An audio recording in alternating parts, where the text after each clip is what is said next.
Dr. Florian Congali in Miami. It's quite late in Miami. You just got to the hotel room, wasn't it, Dr. Florian? How was your dinner Yes. meeting? Good evening. Well, it was a very nice dinner by the beach. Uh, Good discussion, good business opportunities. It was perfect. This was in Miami South Miami Beach. It's Very good. about 20 minutes drive from here. And this I'm now here in the hotel, Uh-huh. uh, in the same balcony that were this early afternoon. And this is my time. I think it's here is 11:15 p.m. Yours is at 12:15, midnight 15, Yeah, correct? it's quarter past I know. midnight here in Rio de Janeiro. Yeah, yeah, yeah, yeah, yeah. Well, it's still for Rio de Janeiro. It's nice because we don't usually go to bed too in Rio de Janeiro, you know. But Yes, you in cannot Miami go too. if you Miami's if you leave. Miami's like a Exactly. Latino city. Yeah, yeah, yeah. The difference in Miami compared to Rio, it's a lot of wind. It's always windy. Yes, it is very windy. By the way, we can hear the wind if you're watching this broadcast. This background sound is the wind, uh, force of nature. There is not much we can do, but we can enjoy this beautiful view. What floor are you on, Dr. Florian? 25th floor. 25th floor. Wow. The Yeah. the good thing is you're not afraid of heights, huh? No, no. Very now, Dr. Florian. Earlier on, we were talking about the influence of scientists and politicians towards sustainability, and we had to interrupt the talk because you had this dinner meeting. And now I would like Yeah. to start from there again. Just a quick review for the ones who are just getting to watch us now. What is the influence that scientists and politicians have over sustainability? We were talking about how sustainable Miami is. You look at the water, the beach is very clean, the river is very is it's a very sustainable city. Yeah. Yes. Do you agree with me? Yes, I agree with you. And every effort is done to achieve sustainability, but real sustainability, protecting the Hmm. environment, achieving the economic growth, and uh, and developing the society, meaning the quality of life of humans. These are the three criteria. And Hmm. these three pillars are government that can help or undermine sustainability, science and technology, and civil society and education. So these are I see. the three pillars. So Hmm. what we discussed a little bit earlier was that uh, politics sometimes is contradictory. It is inconsistent. Not sometimes, I but see. recently has become a sickness of politics, being inconsistent. So Hmm. I'm speaking in general. The issue is that we say something, but actually the actions are go against what we say, I see. and this is a big issue. This is a big issue today. So Hmm. inconsistency. We say okay, um, we will protect the environment, but at the same time, we feel that we are not ready to have the amount of energy we need coming from fossil fuels. So, Hmm. and the explanation is contradictory from the politician. So on the one side, we are against oil. On the other side, we need the oil. The issue is this can be explained perfectly from the sustainability point of view. You I know, see. so uh, if the demand is higher than the new, if the new, sustainable technologies, new renewable technology can provide, then you need the old technologies like fuel and natural gas. But you can make them more and more sustainable, meaning decreasing the CO2 that they emit. So there are I see. technologies that can do that.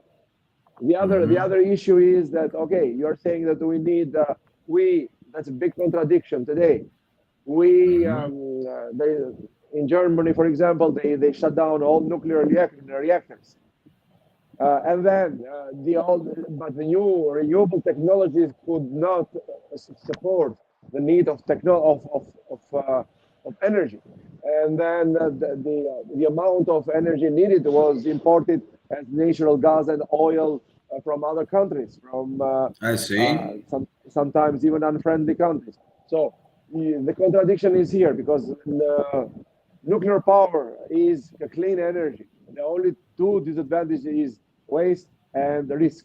But the waste and the risk Hmm. is science can deal with it.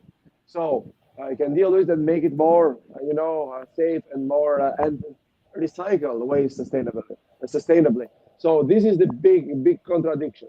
So you think, okay, if I shut down all nuclear reactors based on the risk factor and waste only, and then I ask other countries to produce more oil and gas to support me in my demand of energy. Basically, we go nowhere.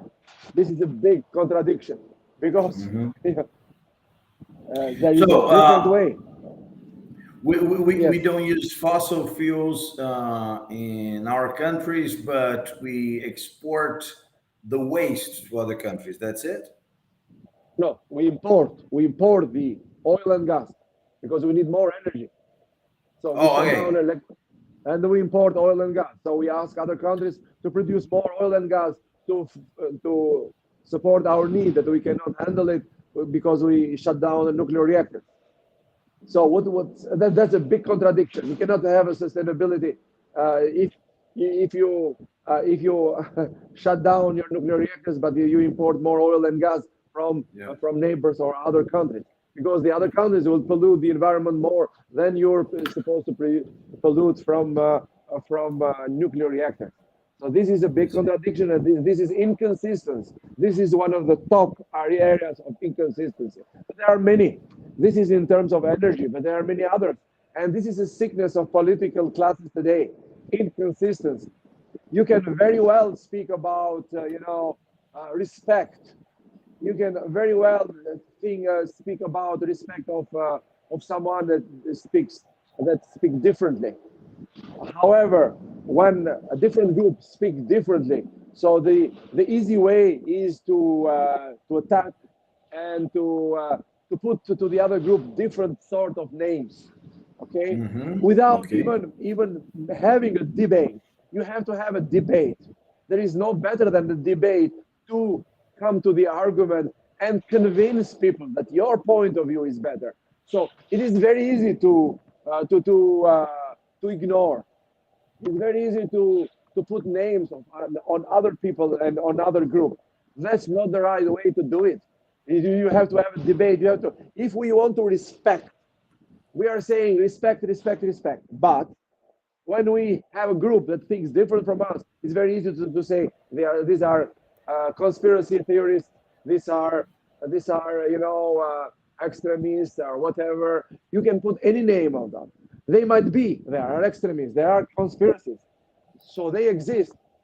That's not that they do Mm-hmm. not exist, but Yes. putting names Yes. and not debating against them respectfully is not something that is not a respectful way. We can speak every day, respect, respect, respect for everyone, for any color, any orientation. But at the end of the day, then okay, something we don't like, we can put a name on that. We ignore. We put a lot of put names, all sorts of names, and this creates more conspiracy theory, because if you ignore something, they say, okay, they do not have argument to go against us, and it's very easy to ignore, or it's very easy, okay, these are conspiracy theories, I do not deal with them, I don't even care of them.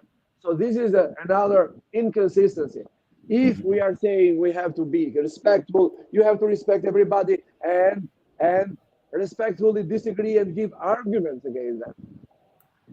You name it. There are many other factors. We can say, okay, we are we we say that today we can. There is a theory that democracy is at risk because of the autocracy, and there is a case like that. There are many countries that autocracy is becoming more powerful, and the democracy is suffering. However, when not all the time, many of the actions of governments, uh, they go to enforcing the autocracy instead of helping the democracy. So it's a big disconnect what we say and what we do. I see. So, I and see. this is the inconsistency, and this is where government have to learn from scientific logic. Not all, not all, not all, academics and scientists are consistent. Sometimes academics are inconsistent in themselves, but a logic, a scientific logic, doesn't let you move, doesn't let you be inconsistent. You know, Hmm.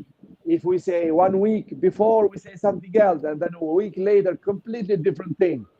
I Ignoring see. what we've said 2 weeks ago or 1 week Uh ago. huh. So this is a big inconsistency, and this creates conspiracy theories, and this is actually goes against what we are claiming we are doing. So this inconsistency, you name it, in many fields, in environment, in sustainability, in politics, in democracy, in free speech, in in many fields. So we see people are being ignored, not respectfully going against them with argument, but just ignoring. On the other side, we're saying Hmm. we have to enforce the democracy, which it is a noble goal. However, uh, if we see that the action they go against this principle, and going against this principle, so we should see on the government what they do and not what they say. I Saying, see. so even the biggest dictators in the world, they they justify anything with the word liberty. So from the history, nobody has been that no dictator in the world has said I'm against liberty. Actually, Yeah, of course not. the biggest dictators in the world, they put liberty, liberty, liberty even in their flag. But there's nothing related to real liberty on what they do. So there is a big Hmm. disconnect what do we say and what do we do. And that's not sustainable because this is an inconsistency in supporting, the principle of sustainability. So government have to learn from the consistency of science and technology. Okay, and technology, But especially do you think technology. this is a trend? This is a world Oh, this is a trend? trend today. This is a worldwide sickness today.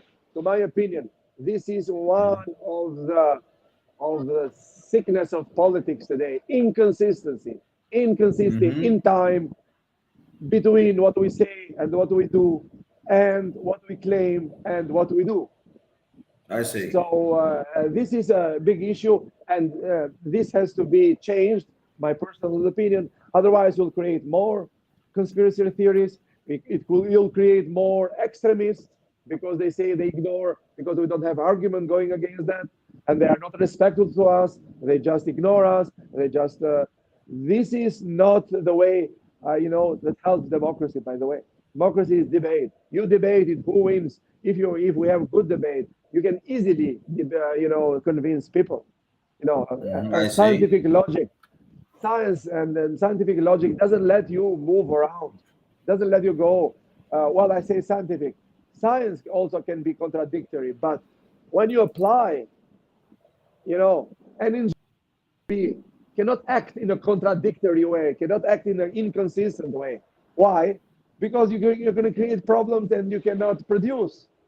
The end Yes. goal is production. So whatever you say, whatever you do, whatever is not so important, what you do, and if you produce, then you Hmm. have the product. And so the applied science that produces, that creates a product that we need so badly, that doesn't let you be inconsistent. If you're being consistent, you're gonna create a problem somewhere, and this will have problems in the production. etc. So this is what is missing in politics. In politics, it's a lot of words, inflation of words, and then being inconsistent frequently and frequently and frequently. So Now, this, Dr. Florian, yes, you're talking about this. You're talking about inconsistency, yes, and you talk about politics. But let's talk about politicians. But let me ask you a question. You talked about the academia. Do you think academia became political? Because from the time you went to you started your professional life, yes, in the 90s when you went to college and all that, to yeah, now 30 years later, do you think the academia started raising issues that were not scientific, that were not needed at the time? Do you think these issues, for example, we're coming out from a pandemic, yeah, and we talked about this. It was people made it a political issue, and the virus doesn't recognize politics. The virus doesn't care that's if correct. you support the right or the left or whatever. The virus just strikes. It Yeah, doesn't think about ideology, and yes, people would consider a lot. And this was a world thing. You could see yeah, this in all countries in the world. yeah, The opposing politicians opposed the president or the ruler of that country, and in such a way that the ruler was wrong. So you couldn't find like a world uh, policy, a world strategy. Yes, and you had a lot of inconsistency, as you said, in the World Health Organization. Sometimes mask was good, sometimes mask was not good, sometimes lockdown was good, sometimes lockdown was not good. So there was not a consensus about what to do. Instead of looking for the best option, looking for the better practice, the best practices, people started saying, "Oh, this politician A, he's pro-vaccine, so I'm against vaccine because this guy was pro-vaccine, or vice versa." And I'm talking about treatment, I'm talking about policy, I'm talking about lockdown, I'm talking about everything. Everything yeah. became political. How bad is this for science? Well, this is another reason of big inconsistency that I mentioned. This is actually one of the top,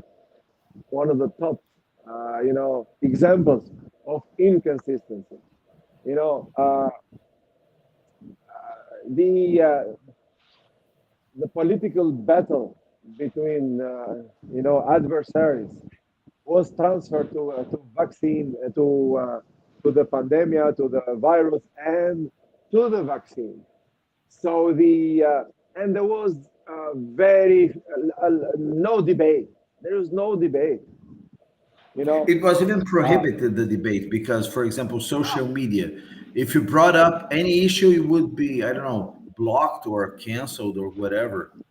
yeah, yeah, yeah, yeah. That is bad because today we see that many of the things that we consider conspiracy were not conspiracy anymore. Not all of them. Some are still conspiracy theories. But the issue is the best way to fight conspiracy is to put everything into the open and debate and debate. So without putting names on people, without discounting their views, without refusing to speak with them and shutting them down, that's not the way. SIPS, for example, is a prime example. It's a prime example as a conference that is neutral. It welcomes, as long as it is scientific presentation, it welcomes all point of view, and it welcomes a debate as long as it is in a scientific level, not being offensive and not being labeled in different kinds of different, putting to people different labels. So as long as it's scientific, so, and this is a need today. This is a needed debate. What happened? What was wrong for these 2 years, and what should be the lessons for the future. If there is no debate, we're not going to have good lessons. So, as you said, many inconsistencies. So In the beginning, the masks were bad. You don't need the masks.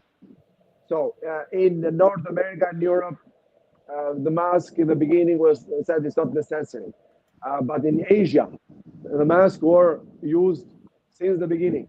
Then North America and Europe changed toward masks, and the masks were applied. There were no big, really big studies that changed many people claim, oh, okay, science changed. No, there was no big science, big studies on masks that changed the concept. There was taking an example of other countries that was applied successfully. So, then the vaccines, when politicians were saying we're going to do the vaccine within a year, the adversary saying that's not possible. This is just a politician idea. This is just a politician overflying, and then even to direct questions asked to politicians: if the vaccine is available today, would you take it? And for example, the governor of New York said no. Why? Because it's coming from my political adversary. I see. I see. Well, This is, and then the same persons when the vaccine became available, they in the beginning they said, "Oh, not I'm not so confident. I don't believe it too much because we was created by the previous administration, so I don't believe too much." Then they changed the idea. Then they started to ask people to take the vaccines, and then they were showing themselves as an example taking the vaccines, and then a good light at the end of the tunnel. The current administration thanked the previous administration for the plans to develop for the health and the plans to develop the vaccine, which was a rare case, but this is in a good direction. So what I mean is, science has to be consistent. A politician has to be consistent. There is no politician that can produce vaccine. That's a dream. That's unrealistic. So when someone says that I'm going to produce vaccine 1 year, it's not him speaking. It's a scientist speaking. But science do not speak. They let them others speak for themselves. uh-huh. So this is the politician cannot. They can help in terms of money. They can help in terms of programs. They can help only pre-purchasing the future vaccines, giving them a boost to hire more people and to work on the vaccine. But at the end of the day, there is science who decides, and any information on the time information comes from scientists, not from politicians. And if you politicize everything on both sides, that is not good. And this is another example of top example of inconsistency on these 2 years. So the first of all, it was public health officials that were inconsistent all the time, and there are three big failures as explained in my article. But then, Hmm. based on that, all this inconsistency in the public health officials, it is public health officials that are there, their fault is that always their it is their fault that first, and then this was politicized and made it worse and worse and worse. I see. And do you think Just probably to take because a you drink, just a moment. okay, Yeah. Okay, I'm back.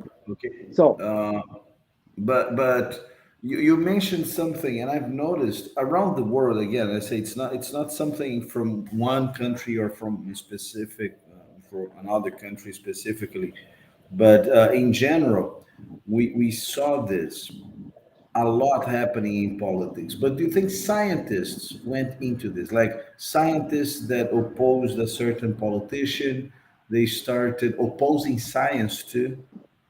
Or do you think this didn't reach that academia? that happened also, as I said.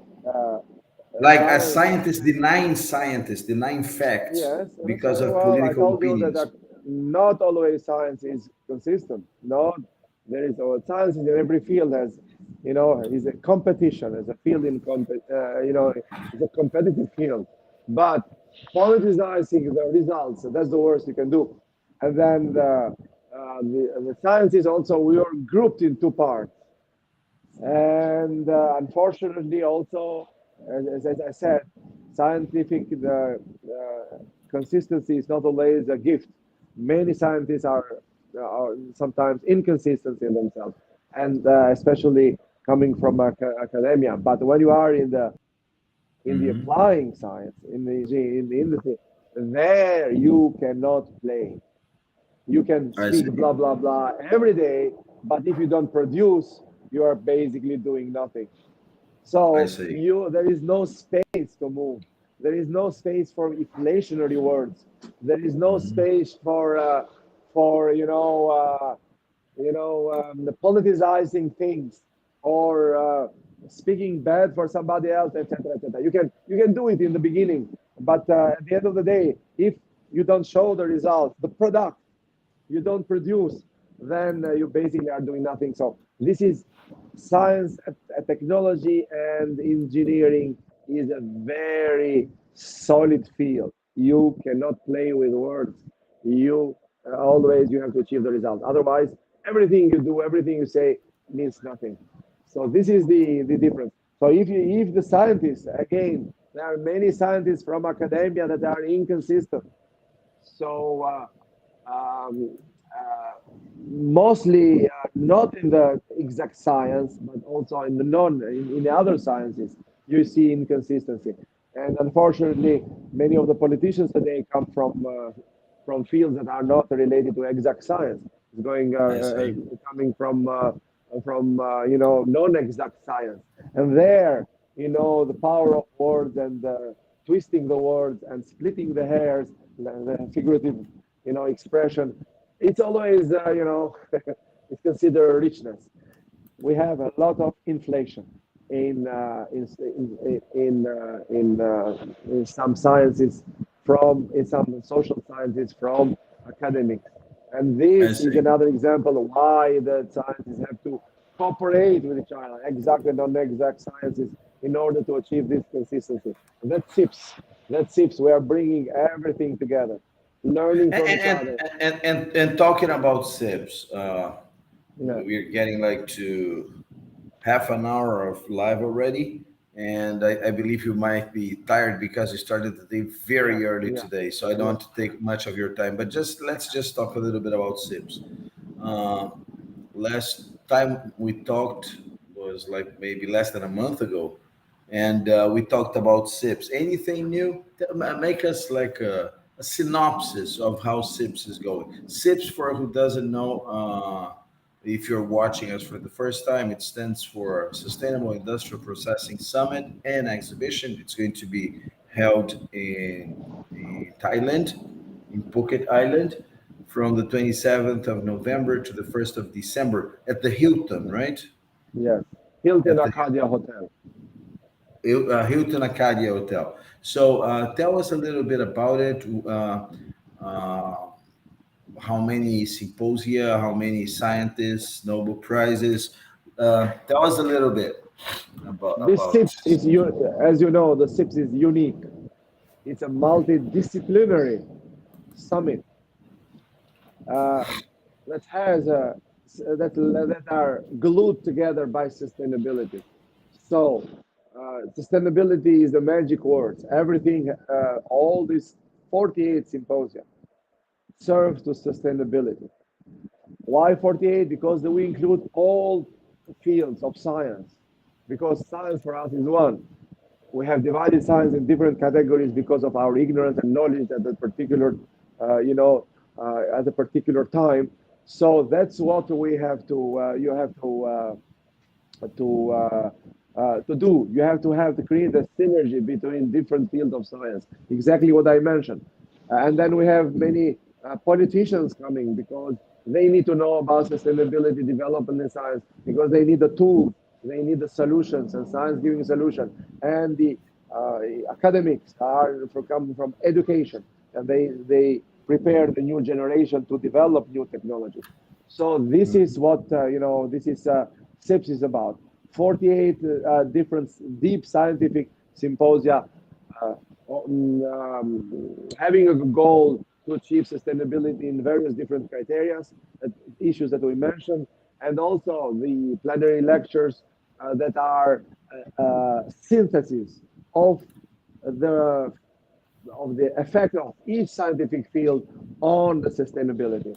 We have a record of 9 Nobel laureates coming. The summit is in When you present, say a not record, it's a virtual. record for SIPs. Sorry. When you say a record, is it a record for SIPs or It's for any event in the world? well, it's a record for SIPs and for the any event in the world at the same category. So no So scientific event in the world has 9 Nobel prizes, only no, SIPs. no, no, no. Even scientific, not only scientific. Many other conferences are not scientific, but they are only actually even European Union. They tried to do they invite many Nobel laureates, but they didn't get many. So actually, it is one of the let's say this one of the record in the world, one of the very few records in the world, and for sure is the record in our category and in our scientific meetings all over the world. I So see. basically, we can say one of the top ones. So in some point of view, it's a top one because why? If there is one that might have invited more, which I doubt, Uh-huh. there's been just Yes. mostly political presentations, meaning political Mhm. and speeches. I While at see. SIPS, each Nobel laureate present their scientific achievements. It's scientific achievements. It's not inflationary of words or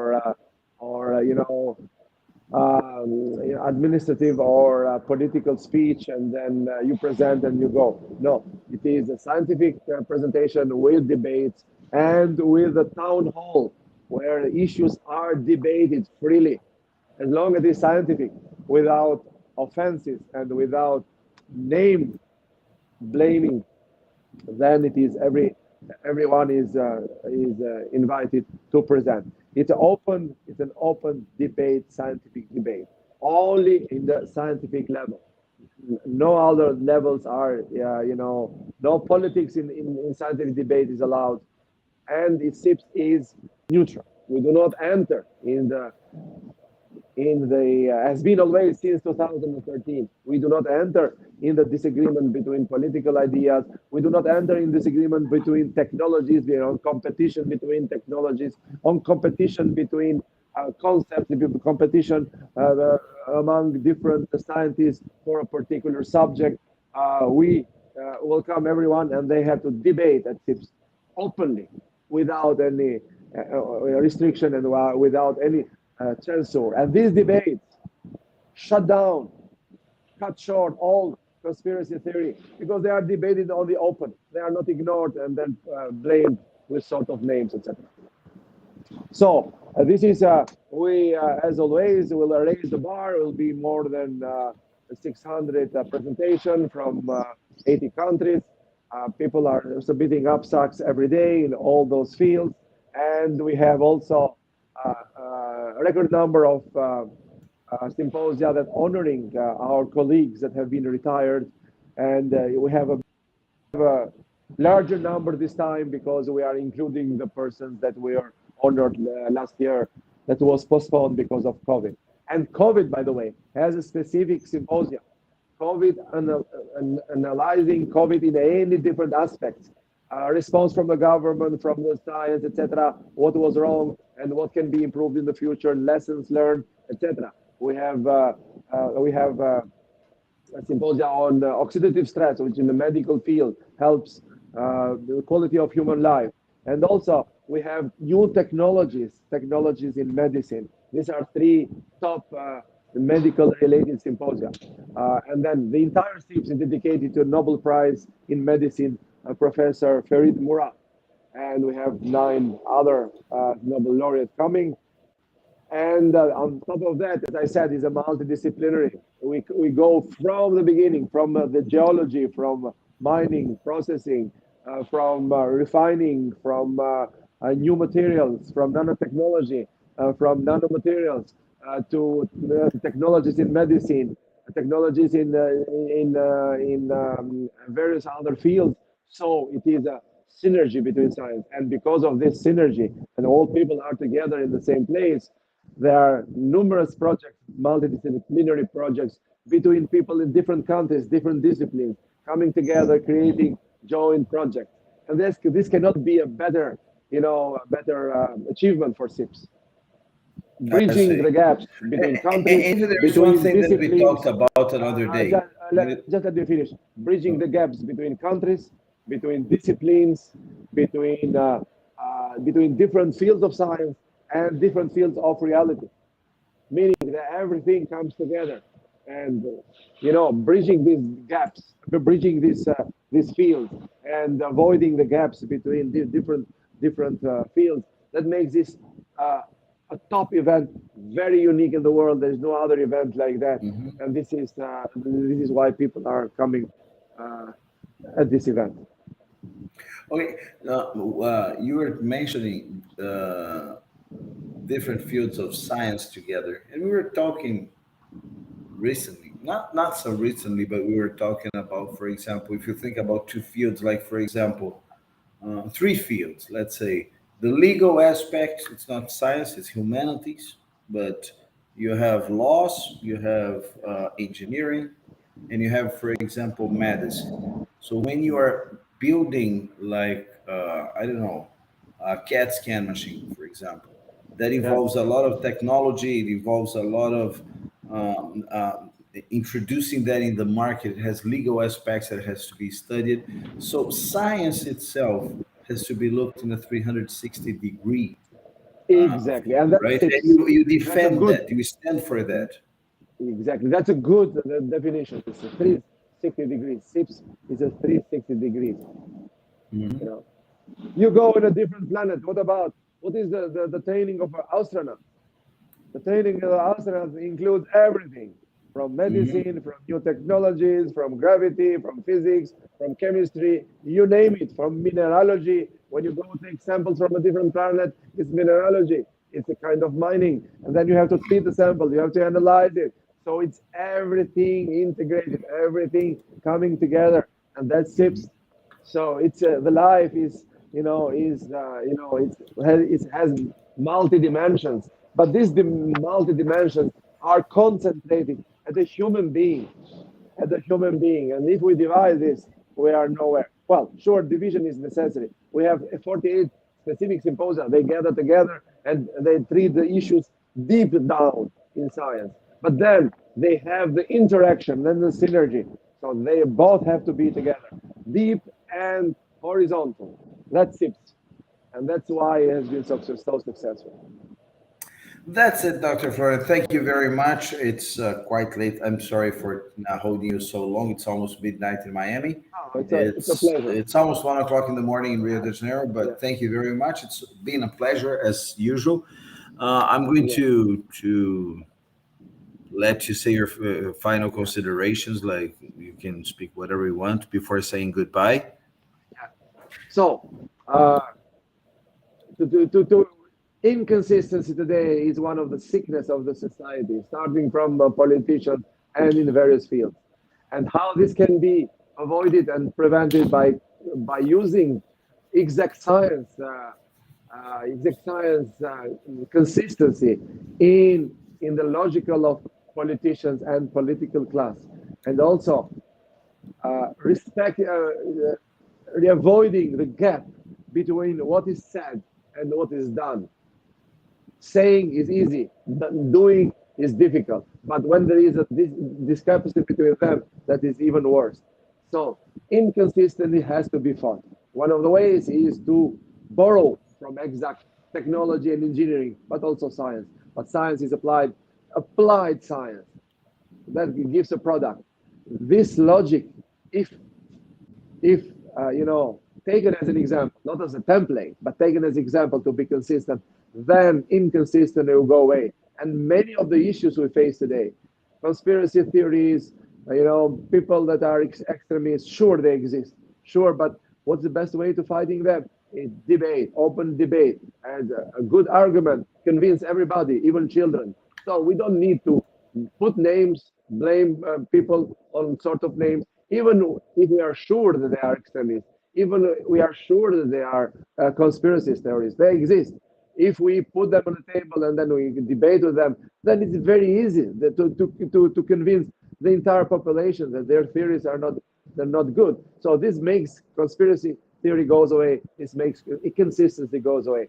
I think this is one of the big issues today, and this has to be fought through cooperation with science and applying scientific applied uh, applied always it's applied scientific applied principles applied science principles sorry applied science principles. I see. Well, Dr. Florian, I would like to thank you very much for this talk. It's been a pleasure as always, for sure. And well, you're going back to Montreal tomorrow, right? You're leaving Miami and going back to Yeah, Montreal. You're going to miss that's the Formula One GP that happens this weekend in Miami. yeah. Well, I cannot say until the weekend. Probably I can if the meetings are necessary, I can stay for more one day. But being too busy, probably I leave tomorrow or after tomorrow. Okay, that's it. Well, everybody, thank you very much for watching. I'm Mario Linares, and I'm from Rio de Janeiro. And Dr. Florian Congoli is saying goodbye from Miami. See you, Dr. Florian. Thank you very much. Bye bye, Mario. Have a good night there. So, guys, that's it. I'm Mario Linares, and I'm saying see you later.